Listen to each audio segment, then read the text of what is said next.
He called an existential threat to the state of Israel and to create the conditions for a different future for the Iranian people. U.S. President Donald Trump confirmed that the United States has begun major combat operations, vowing to raze Iran's missile industry to the ground and annihilate their navy. He also called on Iranians to seize what he described as a historic opportunity to take back their country. These are the messages from Prime Minister Netanyahu and President Donald Trump. השמדנו בלב טהרן את המתחם של הרודן חמינאי. במשך 3.5 עשורים, רודן אכזר זה שלח טרור לרחבי העולם, אמלל את עמו, ושקד כל הזמן, בלי הרף, על התוכנית להשמדת ישראל. התוכנית הזאת איננה, ורבים הסימנים שגם הרודן הזה איננו. בימים הקרובים נכה באלפי מטרות של משטר הטרור. אנחנו ניצור את התנאים לעם האיראני האמיץ לשחרר את עצמו מכבלי הרודנות. ולכן אני שוב פונה עליכם, אזרחי איראן. אל תחמיצו את ההזדמנות. זו הזדמנות של פעם בדור. אל תשבו בחיבוק ידיים, כי בקרוב יגיע הרגע שלכם, הרגע שבו תידרשו לצאת לרחובות בהמוניכם, לצאת לרחובות כדי להשלים את המלאכה, להפיל את משטר הזוועות שממרר לכם את החיים. To the members of the Islamic Revolutionary Guard, the armed forces, and all of the police, I say tonight that you must lay down your weapons and have complete immunity, or in the alternative, face certain death. So, lay down your arms, you will be treated fairly with total immunity, or you will face certain death. Finally, to the great proud people of Iran, I say tonight that the hour of your freedom is at hand. Stay sheltered, don't leave your home. It's very dangerous outside. Bombs will be dropping everywhere. When we are finished, take over your government. It will be yours to take. This will be probably your only chance for generations. Iranian officials have confirmed the death of Iranian Supreme Leader Ali Khamenei, declaring a 40-day mourning period with the Revolutionary Guard vowing revenge. Israel and the U.S. reportedly waited for a rare opportunity to target Iranian Supreme Leader Ali Khamenei and top advisors in his palace, leading to the unusual broad daylight strike. The report says 30 bombs were dropped on the compound. The Supreme Leader, who ruled Iran with an iron fist for 36 years and made hostility to Israel and the U.S., the centerpiece of his regime, is now dead at 86. Iranian state media confirmed Khamenei was killed in airstrikes that destroyed his compound in central Tehran, the culmination of decades of confrontation over Iran's nuclear program and its regional aggression. A cleric who rose unexpectedly to power in 1989 after the death of revolutionary founder Ayatollah Khomeini, Khamenei was at first seen as a compromise figure, even weak. Instead, he consolidated absolute control over Iran's political, military, and security establishment, becoming the final authority in all matters of state. Under his rule, Iran expanded uranium enrichment, built a vast missile program, and funneled billions into an axis of resistance, arming and financing Hezbollah in Lebanon, Hamas in Gaza, Shiite militias in Iraq, and the Houthis in Yemen, all with the declared aim of confronting and destroying Israel. Khamenei repeatedly denied seeking nuclear weapons, even as Iran enriched uranium to near weapons-grade levels. He backed the 2015 nuclear deal, but never softened his rhetoric, regularly denouncing America as the Great Satan. At home, his rule was marked by brutal crackdowns. Protest movements in 1999, 2008, and 2022 were met with mass arrests, executions, and public hangings. Dissent was crushed. His word was the law. In his final years, he watched Iran's regional influence come under intense pressure as Israel struck Iranian targets and proxy leaders across the Middle East. Now, the man who shaped Iran's Islamic Republic for more than a generation is gone, leaving behind a nation at war, a region in turmoil, and an uncertain struggle over who and what comes next. Here in Israel, at least one person is dead and dozens injured in today and yesterday's Tel Aviv and Bet Shemesh ballistic missile attack by Iran. A woman was killed and dozens were injured after an Iranian ballistic missile slammed into a residential building in Tel Aviv overnight. Her death was the first Israeli fatality in the war. The victim, a woman in her 40s, was pulled from the rubble in critical condition after the missile struck her apartment block late Saturday night, causing heavy structural damage. Paramedics pronounced her dead en route to the hospital, the first fatality inside Israel since the renewed fighting with Iran began. Emergency teams treated 27 other injured, 2 in moderate condition and 25 with light wounds, including several children in Bet Shemesh as well. There are about 20 injuries, as we're hearing at the moment, with at least one 10-year-old severely injured. Among those rescued from the building in Tel Aviv, a 2-month-old infant and his older sister all were evacuated to hospitals in the area. Police, firefighters, and search and rescue units continue to comb through the damaged buildings overnight amid scenes of extensive destruction and vehicles set ablaze by the impact. The strike was part of the broader Iranian missile barrage targeting Israel following the joint U.S.-Israeli offensive. Israel remains under a state of emergency as the conflict intensifies, and we continue following this story and the developments. In the day and a half since the joint U.S.-Israeli strikes, Iran's retaliation is extending well beyond Israel. And for the first time, the UK reports that 2 missiles were launched toward a European country, Cyprus, with no injuries reported. In the hours since the joint U.S.-Israeli strikes, Tehran has targeted American and allied positions across the Gulf. Iranian missiles fired into the region have killed at least 2 civilians in the United Arab Emirates, including 1 person struck by falling debris in Abu Dhabi. Another fatality was reported elsewhere in the Gulf during the barrage on major cities. In Kuwait, at least 3 army personnel were injured by shrapnel after ballistic missiles impacted or were intercepted near Ali al-Salem Air Base, which hosts U.S. forces. Additional minor injuries were reported near Kuwait International Airport.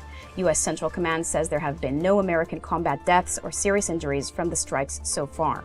Officials say damage to U.S. facilities has been minimal and has not disrupted operations. Missiles have targeted cities across the Gulf, including Doha, Abu Dhabi, Riyadh, Manama, and Kuwait City, prompting airspace closures and raising fears of a wider regional escalation.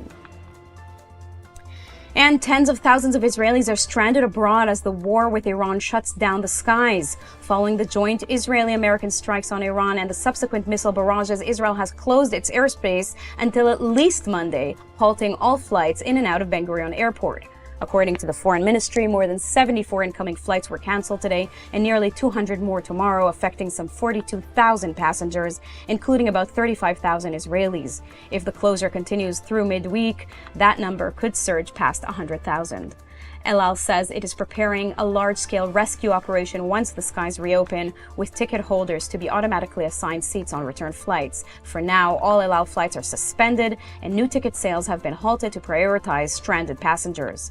In the hours after the strikes began, 14 flights already in the air, carrying more than 2,000 passengers, were diverted to Athens, Larnaca, New York, Rome, and other cities. In a remarkable development, 2 Fly Dubai flights from Ben Gurion were diverted to Saudi Arabia. Israeli passengers who landed there said they were treated with respect while awaiting further instructions.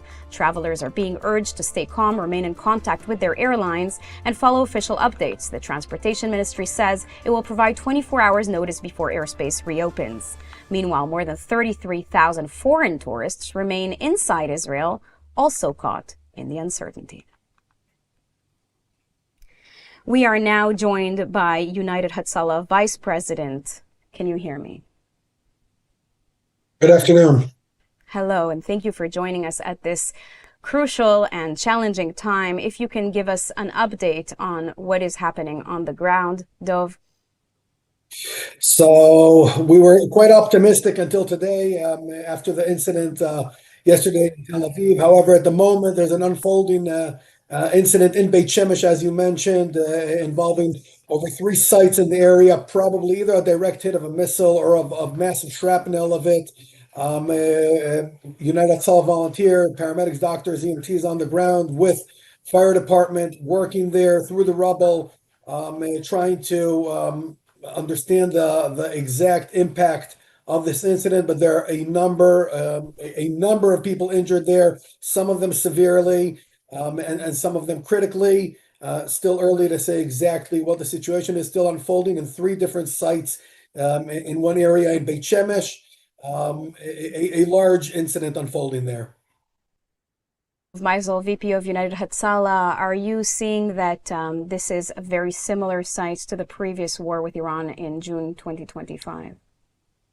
Yes, what we see is impact of a ballistic missile of massive impact with a lot of explosives. We saw the impact last night in Tel Aviv, and we saw these same sites back in June during Rising Lion, and unfortunately, the outcome of a hit like this is it could be catastrophic. We're trying to be optimistic. We're preparing for the worst. Volunteers are spread out throughout Israel as we're seeing the missiles showering throughout the country. Luckily, the outcomes as of now have not been catastrophic, and we're trying to keep the optimism, staying on high alert, and preparing for the worst. But like I said, at the moment, we're dealing with an unfolding incident in Beit Shemesh. There's an unfolding event right now going on, as you say. How quickly are your teams able to get to the sites? How quickly were they able to reach injuries from last night in Tel Aviv? So typically they're there instantly within a minute or two, 90 seconds, 2 minutes, they're on the ground because they're based in the neighborhoods over there and they're able to respond. However, objective challenges on the ground, whether it's rubble or a fire, preventing them to get into the apartment, to get into the struck building, may hold them back and take a while, just like happened last night. It took time until the upper apartments in that building were accessible, where the person unfortunately did not survive. And what were the most urgent medical needs that you encountered or your team has encountered today and So we're yesterday? encountering typical severe blunt traumas from whether it's from the explosives to fire to shrapnel and rubble. I mean, multiple traumas there of this type of incident, typical to this sort of incident. Hmm. Now, we know that a woman was killed and dozens were injured in the Tel Aviv scene. We don't yet know the exact result in Bet Shemesh. We know that children were also involved and injured. How do you prepare your volunteers for responding to such a thing, to such a scene? Well, we prepare throughout the year for these things. Unfortunately, we're put to the test way too often. We train, we do the exercises. It's always more difficult in real life and in the actual response, but we do what needs to be done, and they do it as professional as possible. And then we have our psychotrauma unit to then support our teams post incident and make sure their well-being is good as well. Hmm. Okay, well, Dov Meisel, thank you very much. We will continue getting some updates about what is happening, especially right now in Bet Shemesh as we speak. Thank you very much. Thank you very much. And we now go to our correspondent in Hadassah Hospital in Har HaTzofim in Jerusalem, Mayan Hoffman. Hi, thanks, Sivan. And actually, here at Sharet Tzedek, ended up stopping here amid the rocket fire that was overhead en route to Hadassah. That is the same rocket fire, the same sirens that led to this event in Shemesh. Just want to give you a quick update on that as I'm here in the hospital getting the reports. We're talking about at least 4 critically injured, 20 people in total. One of these injuries, a young 16-year-old who is in a critical condition and a still condition. We're waiting for updates on that. The site assistants are calling it a massive event. The hospital is here. Injuries. Okay, Mayan, you're cutting out a little bit. We will be back to you a little later. Maybe you'll have a little bit better reception by then. Thank you very much. We're now joined by Iranian activist Lily Mu, based in the UK and with family inside Iran, to help us understand what this moment means for Iranians. Hi, Lily. Thank you very much for joining. All of your viewers in Israel and across the globe. It's a momentous day for the Iranians. It's a day when one of the most monstrous figures of Iranian existence and history has gone and is no longer with us, which is a fantastic day of celebration. However, we are seeing the attacks the Islamic Republic is carrying out against Iranian people and the neighboring countries and civilian cities and civilian areas in the neighboring countries, such as Emirates and, excuse me, Bahrain and Qatar, and even targeting Kuwait, hitting civilian areas in Tel Aviv. What is unfolding is a experience of pure joy and ecstasy, filled with hope for the future of Iran, because we have to remember that this rescue mission that is unfolding in Iran, that is being carried out with the help of IDF and the US military, is a rescue mission to help Iranian people be free of a tyrannic regime that had only made its goal to kill Iranians, destroy Israel, and destroy the West. So the death of Ali Khamenei was a beautiful and joyous surprise to the ears of all Iranians across the diaspora and inside of Iran.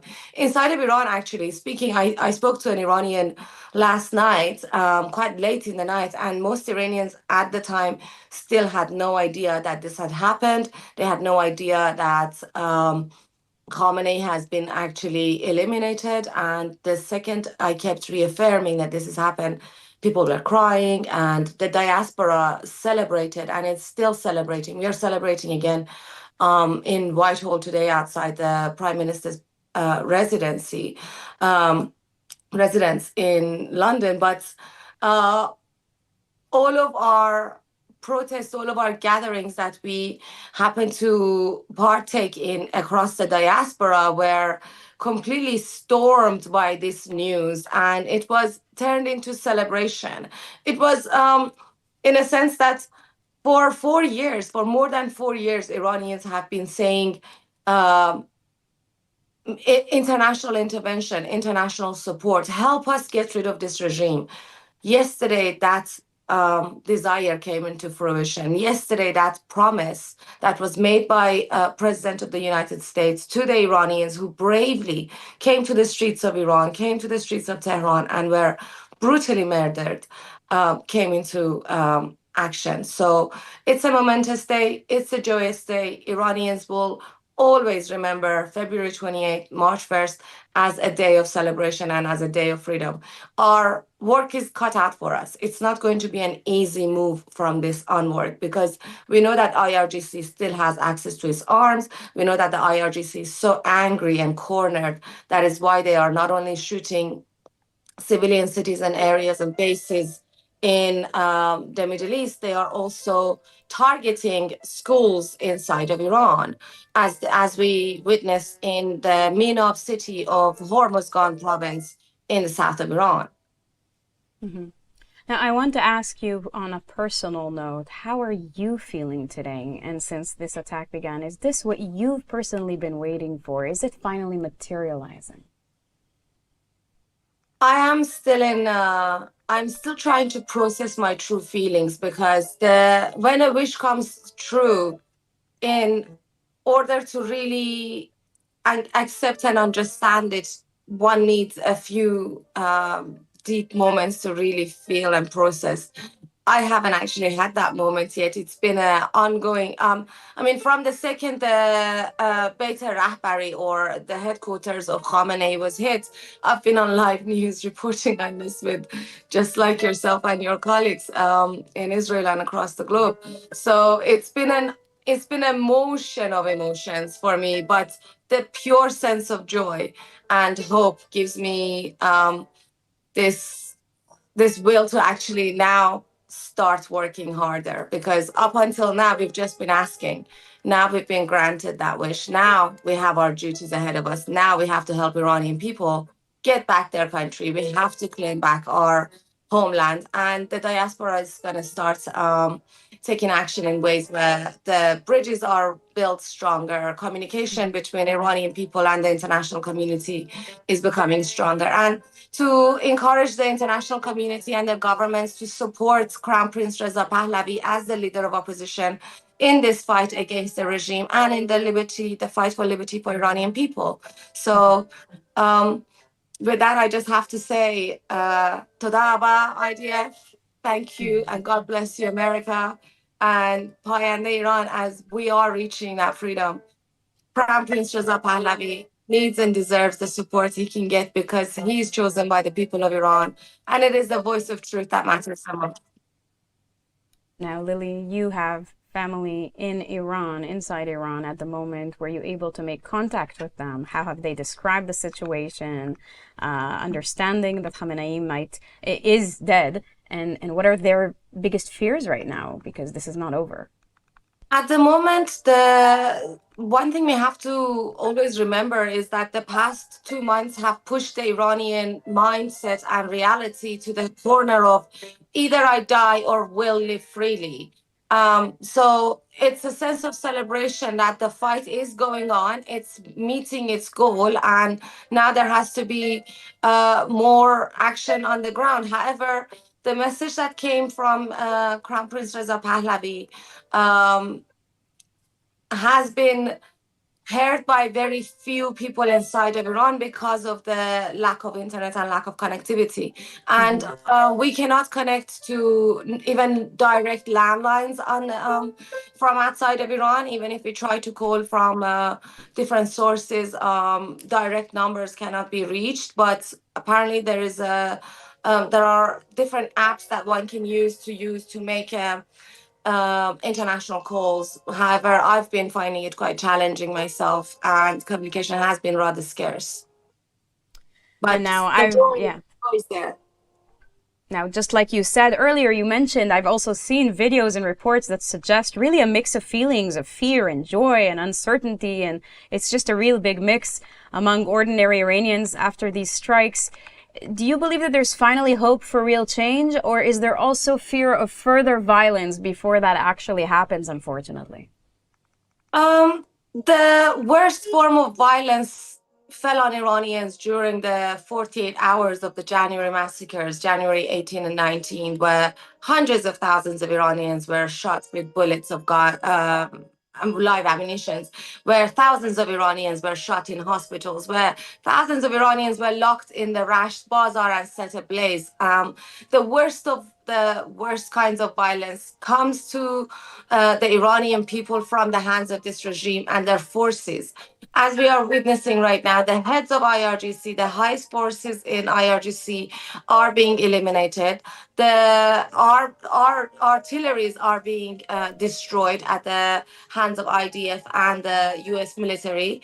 And on top of that, there is a message of immunity for those who lay down their arms. And from the look of things, more and more people are laying down their arms. Before the kinetic action took place, IRGC and Basij members did lay down their arms. And because of that action, the regime was forced to bring in Hamas members, Hezbollah members, Hashd Sha'bi members. Even ISIS and Fatemiyun of Afghanistan were involved in this massacre of Iranians. So Iranian people are feeling hopeful and reassured in their own kindness more than anything. So because of the message that has been pushed forward for the past 4 years directly at Iranian people who have been fighting for this revolution by the Crown Prince himself, is that justice and kindness will be the way forward from this here onwards, and not a brutal revenge. That is going to be the next step for us Iranians. Began, Iran was already facing large-scale protests. We saw thousands of unfortunate deaths perpetrated by the regime, like you mentioned. Do you believe that people will go out into the streets now? Will they take over once the strikes are done with and it's safe to do so? Or maybe, fear will... Iranians, like I said, they abandoned fear at the start of this new year. When we rolled into the new year of 2026, Iranians had abandoned fear completely. They were calling out for Crown Prince Reza Pahlavi. That name alone causes a carry of treason, charge, and carries an act of execution. Therefore, fear has already been abandoned. Action is the only thing Iranians will be involved in, and that action will be coming to the streets. President Donald Trump already promised the Iranians that once the bombs are done, there will be peace enough in the streets for us Iranians to go and claim our governments and claim our country back. The same message was conveyed by Crown Prince Reza Pahlavi, parallel to the message to the president, from the president to Iranians. So there will be an uprising where once the streets are safe in sense of IRGC is debilitated, Iranians will go and claim their country. Do you believe that activists face risks? Do their families face risks from the regime's security forces? There hasn't been a day when an Iranian has not faced any risks ever since this very revolution. The Lion and Sun revolution meant risk and murder even inside the houses of Iranians. Children were shot. It's not even to do with activists anymore. This is a war against the Iranian people at the hands of this regime, and it's meeting its end. Now, President Trump has framed these strikes as really a rare opportunity for Iranians to take back their country. He says he called it a once-in-a-generation opportunity. Do you believe this? I agree with it, and I very much welcome it. It is exactly what we have been waiting for and asking for. And to see it actually happen, to see the household that gave the order to kill be fallen as it has, it's the biggest act of courage for Iranian people right now. It's the biggest act of courage from an outside ally. When children who went to school in the area where Arge Rahbari was, which is the headquarters of Khomeini, when children were in school in the middle of an exam and they heard the bombs, they came out rejoicing. One of the boys said, "I love you, Trump." This is the reality on the ground at the moment. Iranians are being met with what they wanted, and they know the risk, they know the bloodshed that this can have, but they have already gone through a bloodshed worse than any war could ever bring for Iranians. Okay, well, Lily Moo, our hearts and minds are with the Iranian people. Thank you very much for your input. Thank you. And my heart is with everybody in Tel Aviv who's heard the bombs and with the family of the woman who was killed at the hands of this regime yesterday. All of our thoughts and prayers are with you. Hopefully this will be over soon. I promise you, Iranian people will never forget the statements of love and courage that came out of Israel during these days. When we hear Israeli women and men say to us that they are willing to endure war and they are willing to endure bombs falling from the will of Khomeini and the IRGC in order to see a free Iran so that our 2,500-year-old bond will be reconnected and strengthened again. That gives me hope. And with that, I want to say this. Happy Purim. Purim is all the bond between the two of us. Persian Queen, Esther, and the history is rewriting itself. The children of Moses are coming to save the children of Cyrus. And we appreciate that. Am Israel Chayim Payam Iran. Absolutely, and thank you very much for these powerful words, Lily Moo. Thank you very much. Happy Purim. We are indeed in the beginning of a week of Purim festivities, or what were meant to be Purim festivities, but it is the Jewish holiday of Purim this week, beginning tomorrow. And we now go back to Maayan Hoffman at Shaare Zedek Hospital in Jerusalem. Maayan, can you hear us now? I can hear you. I'm here at Shaare Zedek. We're in any minute now. The victims of the Beit Shemesh going to be arriving at the hospital. We're seeing now that 3 people were killed in the attack, in the rocket that fell in Beit Shemesh. There are also several serious injuries, at least 17 more people suffering from injuries en route to the hospital right now. This was, so far, the most deadly attack since the start of the campaign a little bit more than a day ago. Maayan, do we know what were the predicaments? What happened? Did they run into a safe room or a shelter? Did they have one? We know that at least a third of Israelis do not have safe haven, shelter, or safe rooms in their buildings or apartments. It's still unclear whether or not they were in a safe room or not. Those details are not yet out. However, we can hear from United Hatzalah and Magen David Adom, both who are on the scenes right now in Beit Shemesh and transporting the victims here to Shaare Zedek, where they're expecting several critical and moderately injured people from the scene, that this was a direct hit on an area in Beit Shemesh where we know a lot of Anglos, for example, are living, a very populated area of the city. And that is why, obviously, there were a number of victims as well. 3 people, as I said, are dead and the rest are injured and en route to the hospital. Maayan, are there any special instructions to the Israeli public at the moment? Well, the Home Front Command has instructions in place through the end of Monday at 8 p.m. And then they're expected to either ask to extend those instructions or to change them depending on the situation on the ground.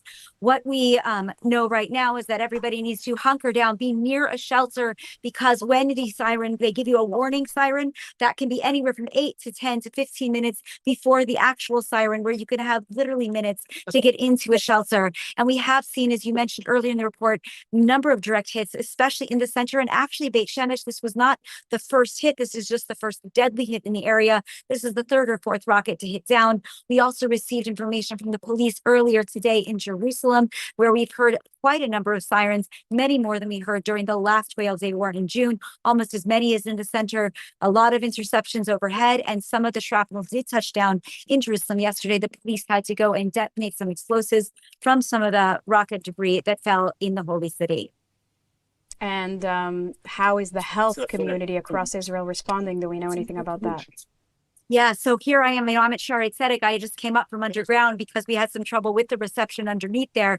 All of the hospitals have had to move to treating patients underground. That's across the board in the country. The hospitals were much more prepared this time than last time, though. They had been preparing even for the last 3 or 4 weeks, making lists of patients that would need to go underground, where they would be moved, etc. Here at Shaarei Tzedek, they're treating 300 patients underground in this facility. That's about the ones from the intensive care unit, cardiac patients, and as well as internal medicine. But the majority of the citizens of Israel are asked to please not come to the hospital for anything elective or anything unnecessary, to try to work with their local health funds. All of the health funds have opened up emergency hotlines with telemedicine and nursing on the phone, as well as mental health support, in order to provide that wrapping so that people don't rush to a hospital where it is very difficult to be accommodated, despite the sophistication of the underground facilities. As you can imagine, they're underground. They're small and narrow, and it's much easier to navigate in a larger facility than it would be in this kind of predicament. Thank you very much. We will continue following this story. Thank you for these updates. We may be back to you a little later. Thank you. Discuss these major historic events are Ben Sapti, Iran expert at INSS, and Major in Reserves, Elliot Chodov, political and military analyst. Thank you both for joining us. Ben Sapti, thank you. Hi, thank you. And Elliot, thank you. I'll begin with Ben. The largest Air Force attack in Israeli history is what we're seeing here. What can we say about the Israeli military and Air Force? It's quite impressive what's been happening over the last almost 36 hours. Yes, and we have to remember also all the intelligence that was gathered in 2-3 last years, and helps, of course, these pilots. Without all this intelligence, they cannot know and they cannot go there and hit so many targets and so accurate. If we are talking about some headquarters, of course, the office of the leader and his home, it's the same.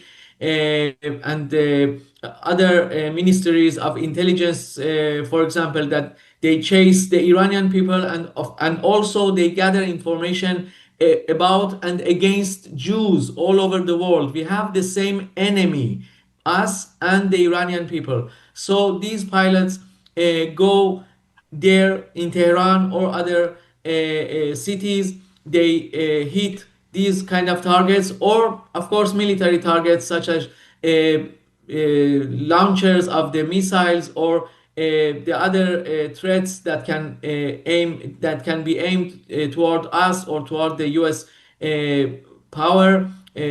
So we can see that Israel was very ready. It was not just waiting for the Iranian people protest to come out and suddenly we make some plans. These plans are made for so many years, and now we see the results. And I think if we can go on with that for a few days, we can see also the Iranian people having hope and be outside and maybe make a change. And Elliot, I mean, we're seeing that there are already unfortunate fatalities in Israel. We're hearing of some fatalities and injuries at the moment. And we've had one also overnight. Do you believe that this will get worse before it gets better? What should Israel be bracing for?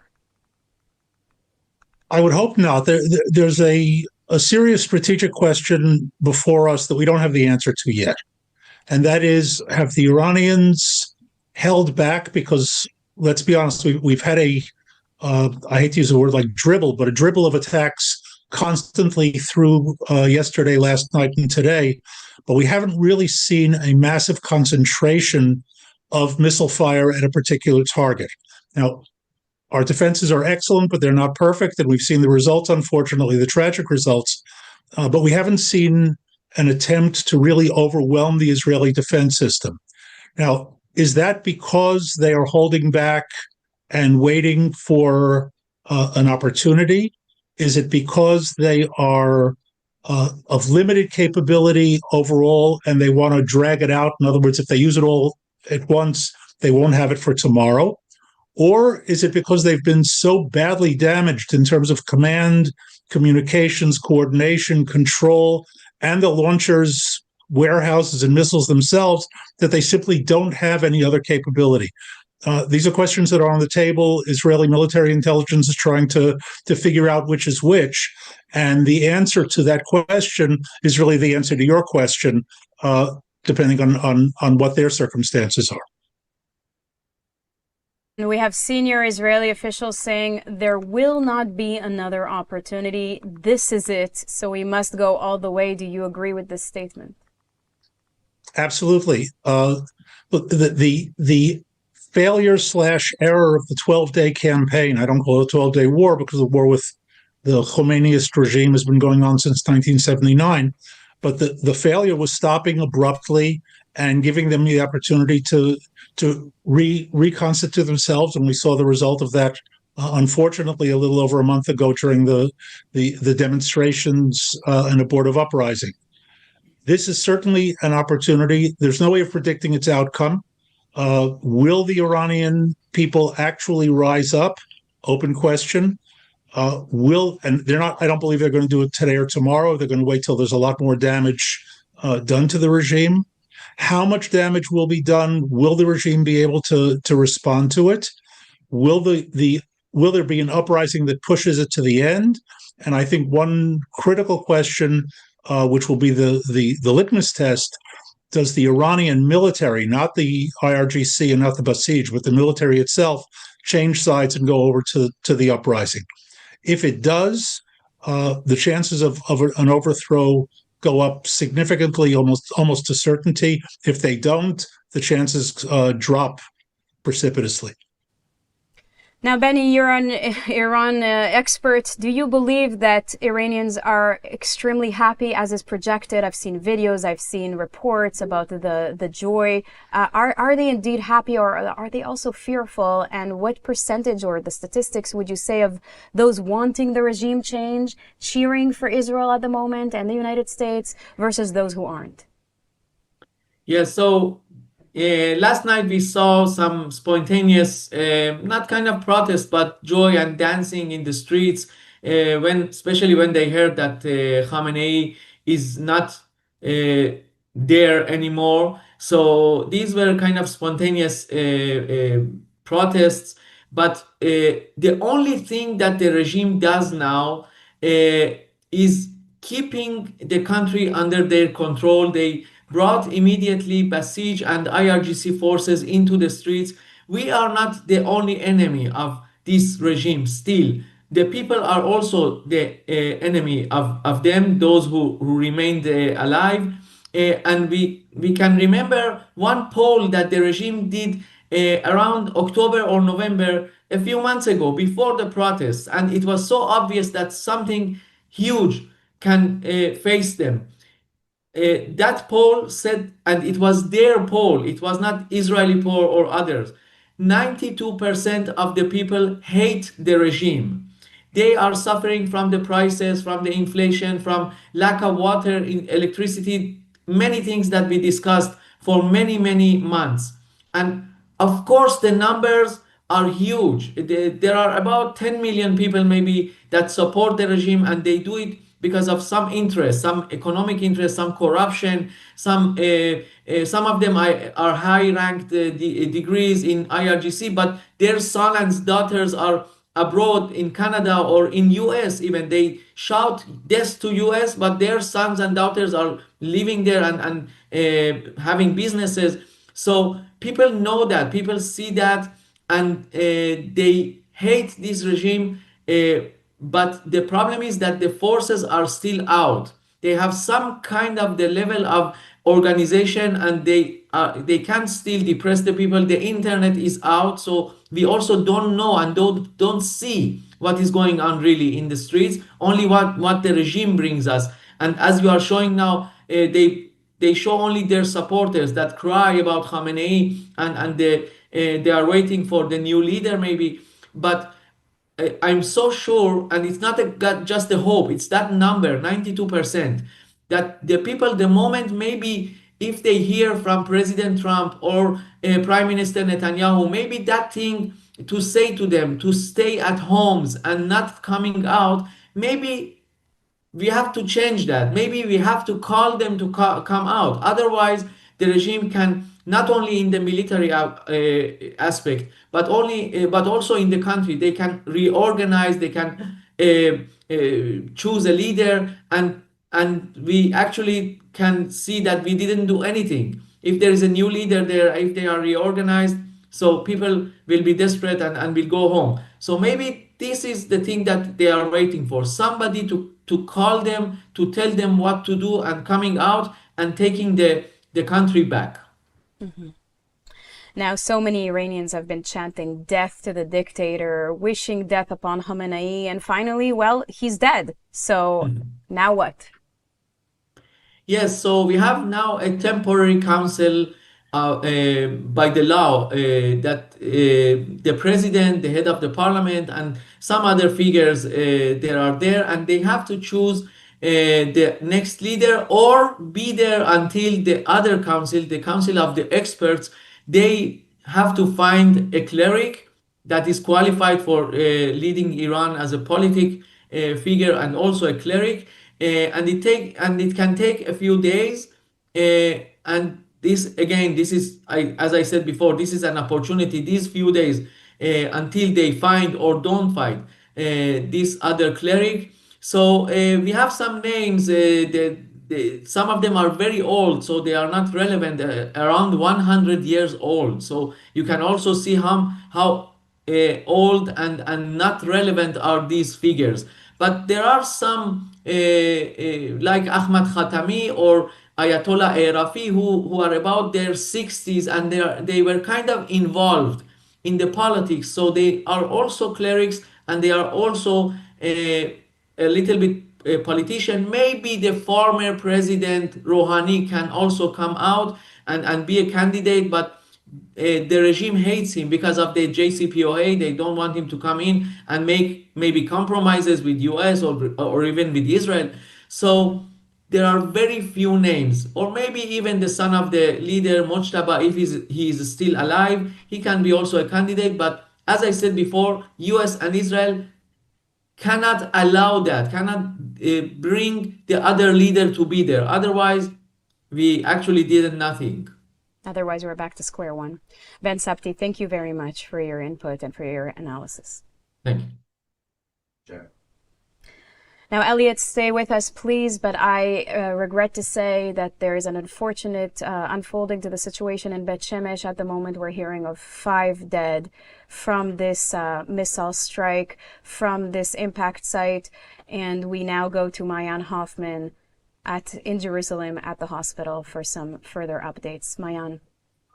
Yeah, so we're hearing the ambulance is coming in with the injured. We're talking about around 20 injured in addition to the 5 that have now been announced dead. Some of them are still seriously injured and moderately injured, meaning there could be more to come. But we're also understanding now the IDF has confirmed that the siren did go off as it was supposed to, and that there was a direct hit on a mikvah, an underground shelter. These were people that were sheltering as they were supposed to when the missiles struck. Mm-hmm. And are there any special instructions at the moment?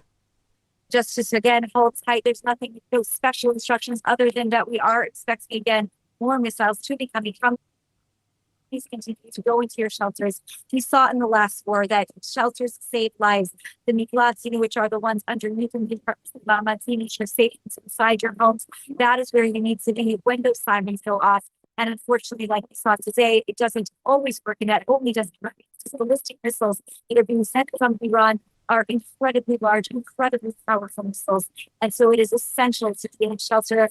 And even then, as we saw in the last war, now the number as I'm standing here has actually gone up to 6 people dead. As we're talking, another person was announced dead in sea.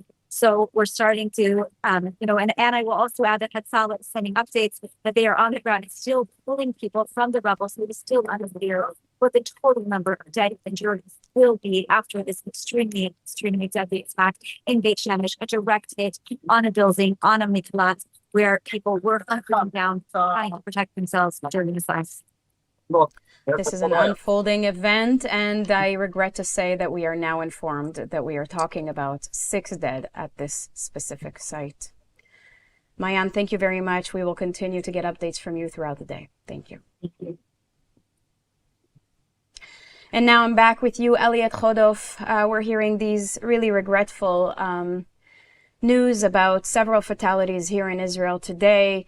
And I'm wondering about the length of this operation. This is something that, in the previous time in June 2025, it was 12 days. It was rather short, relatively speaking. We've heard Trump say that this too can be short, but then we'll have to do it again in a few years, or it can be long and they may take over everything. Which one would you say is the one that we're going to be seeing now? The short or the long version of this war? I'm going to say neither. Short in the sense of a few days, I think, is overly optimistic. But here we should also mention that Trump is Trump, and he can lose his interest in it at any point and put an end to it. And I would hope that that's not the case, but I can think of scenarios of American casualties or things like that and turning him around, as well as domestic politics. We know that America is going through a pressure on him from left and right. The left probably doesn't concern him very much. The right does. And it's very hard to predict. It's impossible to predict with him what he's going to do. But if we look at it just from a purely military point of view, I think we're looking at more than the 4 days predicted. I think that was optimistic. But I don't think we're looking at a very, very long campaign. The damage that's being done is enormous. As was mentioned earlier, the initial strike of 200 Israeli aircraft, plus the American aircraft that followed, plus cruise missiles, was something enormous and devastating. And from what we can tell, there's an ongoing wave after wave of strikes against the Iranian targets. Now, there's an unlimited supply, obviously, but at one point or another, it becomes either a point of victory. In other words, the regime is weakened enough that the uprising that was discussed earlier actually occurs and drives them out, or you reach a point of diminishing returns. In other words, they show that they're resilient enough. Talked earlier about appointing a new leader. Let's keep in mind that the taking out of Khamenei was not the only thing that happened that morning. Some 40 leaders in Iran, I'm talking about the high elite of the Iranian leadership, was eliminated in one fell swoop over the course of a number of minutes. And that's significant because it's not just about replacing an individual. There's an entire echelon of leadership that is now missing in the sense of being killed. And that's not so easy to replace in a couple of days. On the other hand, if they're given breathing space, they can do it. So again, we're very early in this. It's impossible to really predict. I don't think we're looking at weeks. We may be looking at a week, but it's dynamic, and the resilience of the regime is the big question here, and it's something we're going to have to watch and see. It's too early to tell.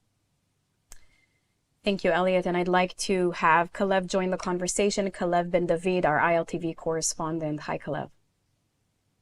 Hi, pleasure to be here. And unfortunately, though, a terrible news out of Beit Shemesh, and of course, my best feelings and wishes to those people out there. Absolutely. Kalev, we are discussing the situation, and we also mentioned President Trump. How is Trump handling the situation? Right. It's let me expound a bit on some of the points Elliot made. First of all, it's quite unusual. President Trump has been very, I would say, relatively quiet, even not even for him, very quiet on this. He's made that one pre-taped address that on Friday night. He's made no public appearances since then. His only comment was that tweet we referenced, calling hailing the death of Ayatollah Khamenei.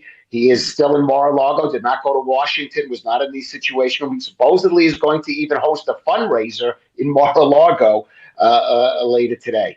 I mean, that tells you something. This is not a popular war in the U.S. Now, right now, basically, the reaction to it has been divided along partisan lines. The Republicans, except for those on I would say, some call the woke right or the very isolationist right, people like Tucker Carlson or some politicians like Senator Rand Paul have been criticizing it, but for the most part, the Republican Party is standing by him. Democrats, with very few exceptions, Senator John Fetterman of Pennsylvania, who was supporting the action, but Democrats have been critical of the war, and of course, those who are on the left wing of the party, the progressives like the mayor of New York, Zohran Mamdani, have been super critical of it. So Trump senses this, and he knows this is not a particularly popular. There are two things that have worked in his favor so far. One, and Elliot mentioned this, there have been no American casualties, and I think that's very important.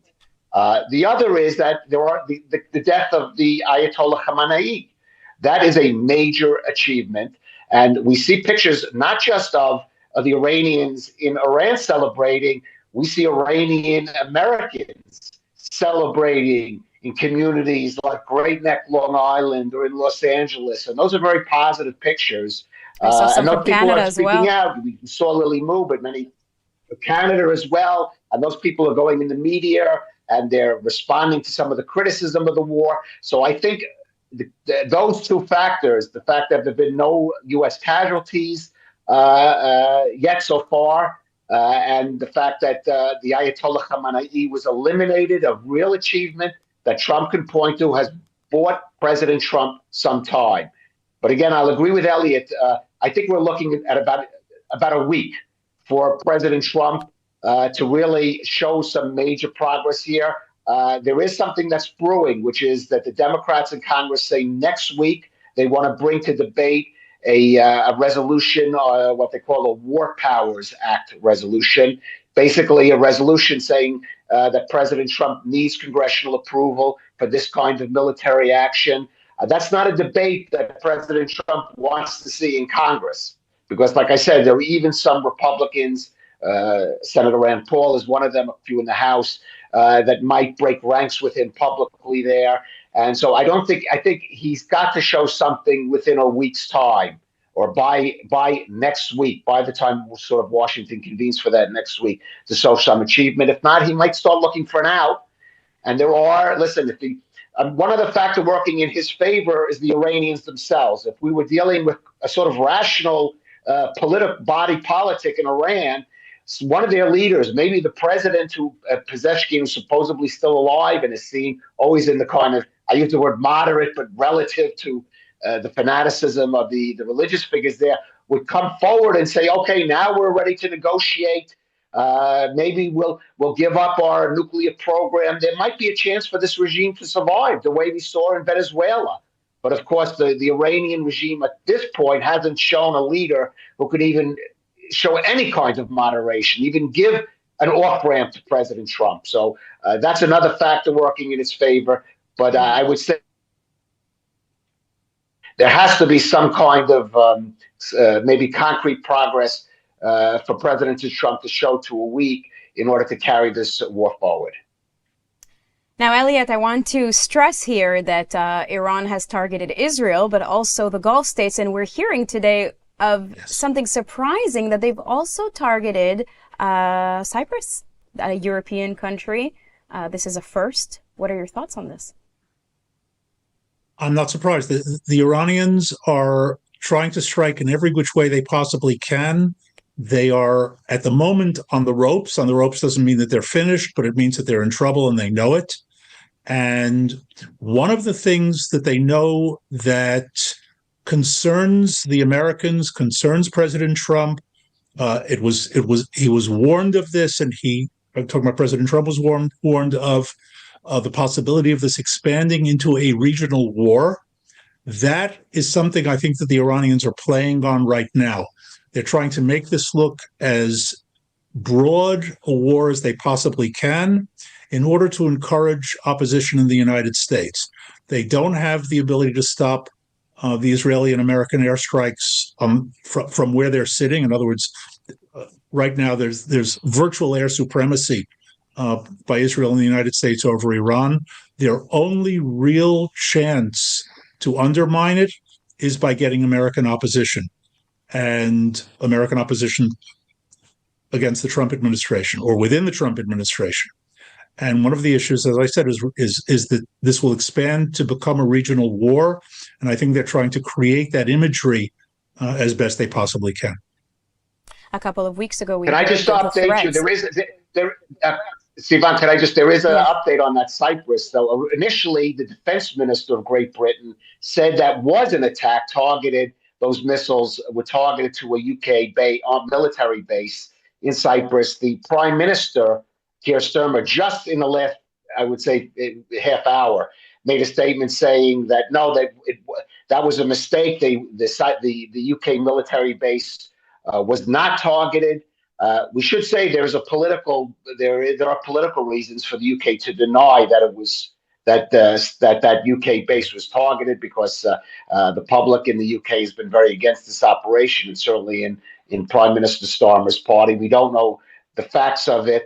But as Elliot has said, one thing that has been shown quite remarkably is that the Iranians have been targeting almost indiscriminately across the Gulf, firing in Abu Dhabi, in hotels and Kuwait. That's another factor that I think has provided some justification for the war, the way the Iranians have reacted. And of course, countries like Saudi Arabia now saying that they're supporting, changed its position on the attack once Iran targeted targets in Saudi Arabia.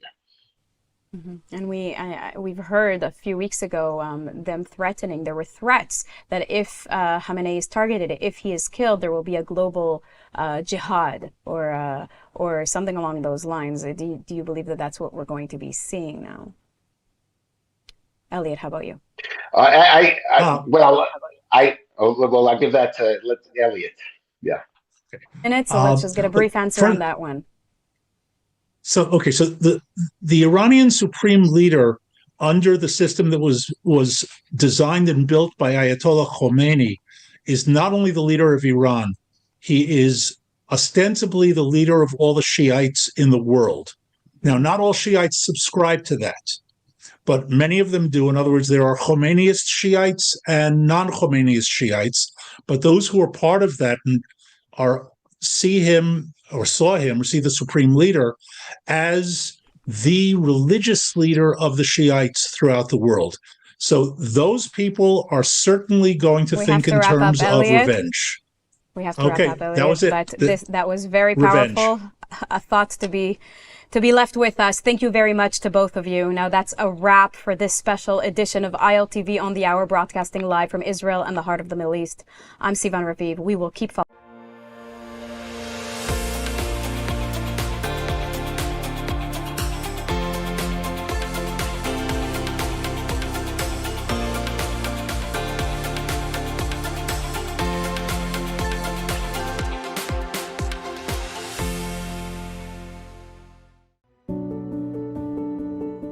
For more than 200 years, when Israel's most vulnerable needed help, Kolel Chabad was there. When families can't afford food, when seniors are alone, when children are struggling to survive, Kolel Chabad steps in with meals, essentials, and dignity. Right now, thousands of families across Israel are counting on that help, and you can make sure it reaches them. Your donation doesn't just give charity, it gives hope, it gives strength, it saves lives. Kolel Chabad, helping Israel, one life at a time. Scan the QR code on your screen and give now.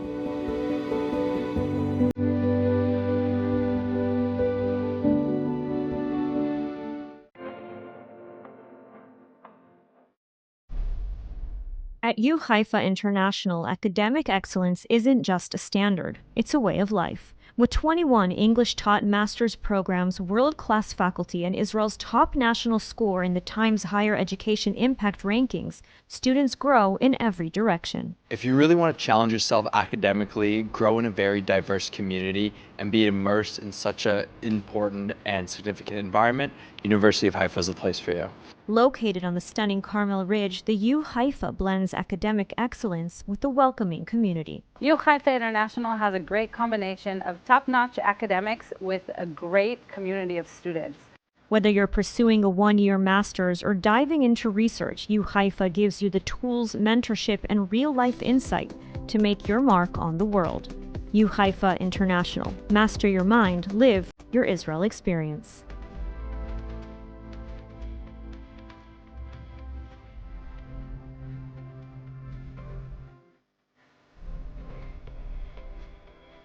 Step into the story of Israel's heartland with Blessed by Israel, where every purchase connects you to the land, the people, and the promise. Taste the sweetness of the promised land in their delicious honeys, or wear the story of the land close to your heart with the stunning Special Places of the Land necklace. Behind each product is a family, pioneers living in Judea and Samaria, crafting beauty and goodness from the soil of the Bible. When you buy their creations, you're not only receiving something extraordinary, you're investing in Israel's future, helping small businesses thrive and communities grow strong. Join a movement that celebrates faith, resilience, and hope. Visit blessedbyisrael.com and use ILTV's special code BLESSISRAEL, that's BLESSISRAEL, at checkout for 10% off on your first order. Be part of strengthening Israel, one purchase at a time.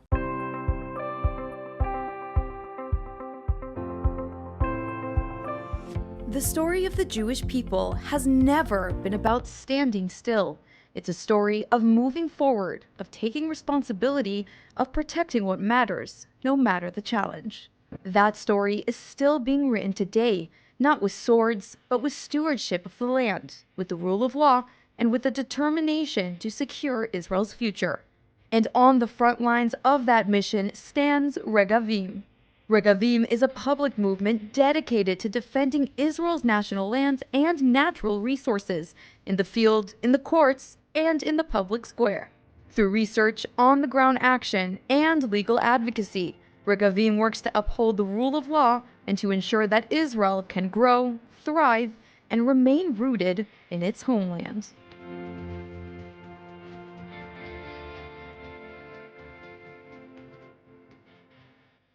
We hear a lot of noise all the time, the immigration and cultural issues, and now President Trump is taking. America took out